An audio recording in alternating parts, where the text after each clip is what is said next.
2012 wins Miss Arizona, competes in Miss USA, a pageant owned by ... Trump.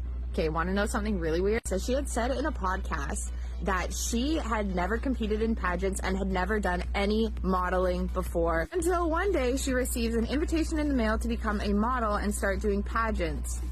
And the pageants that she started doing were Miss USA pageants owned by Trump. So she modeled for Trump. She was one of Trump's pageant girls.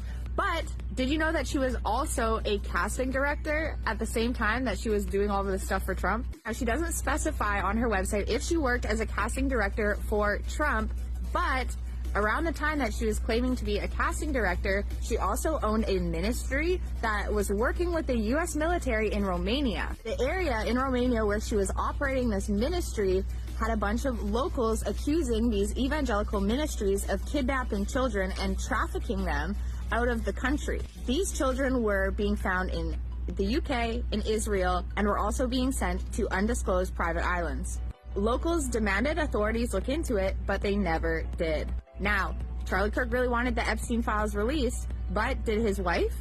Prior to marrying Charlie Kirk, she was a multi-millionaire on her own, and since his passing, she's also amassed all of his wealth plus an additional at least $5 million in donations. She's currently considered the most powerful woman in the United States, with mega fans begging her to run as vice president in 2028. Let's talk about their first date, because it was actually a job interview. Back in 2018, 2 years after Donald Trump had started working with Charlie Kirk had hosted a Turning Point USA opening event for one of the offices that they had opened.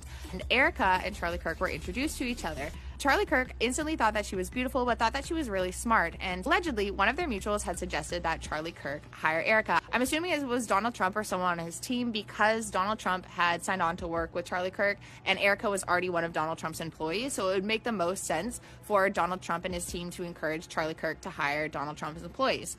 Anyways, Charlie Kirk DM'd Erika, invited her for a job interview. The job interview ended up turning into a date, and Erika allegedly had said, "You're not going to be my boss. You're going